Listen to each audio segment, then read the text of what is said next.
ప్రస్తుత ఆంధ్రప్రదేశ్ యొక్క ఉప ముఖ్యమంత్రి అయినటువంటి శ్రీ పవన్ కళ్యాణ్ గారు 2024 ఎలక్షన్లకు ముందు పాదయాత్ర చేస్తూ కొన్ని గిరిజన ప్రాంతాలను సందర్శించడం జరిగింది.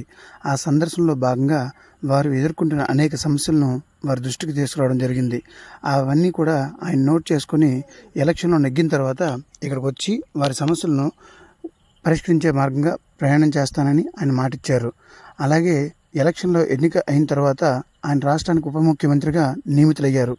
ఉప ముఖ్యమంత్రిగా నియమితులైన తర్వాత గిరిజన ప్రాంతాలను సందర్శించాలని ఒక తేదీని నిర్ధారణ చేసుకున్నారు.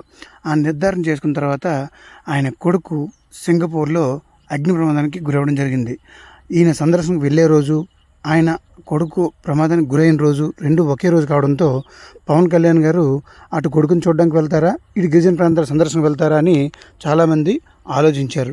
కానీ పవన్ కళ్యాణ్ గారు గిరిజన ప్రాంతాలను మాత్రమే సందర్శించడానికి వెళ్ళారు. అందులో చాలామంది ఈయన రాకకు ఆనందించారు, సంతోషించారు.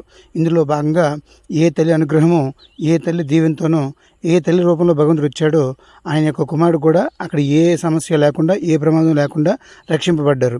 ఈ విధంగా పవన్ కళ్యాణ్ గారు మానవ సేవయే మాధవ సేవ అని ఇక్కడ నిరూపించారు.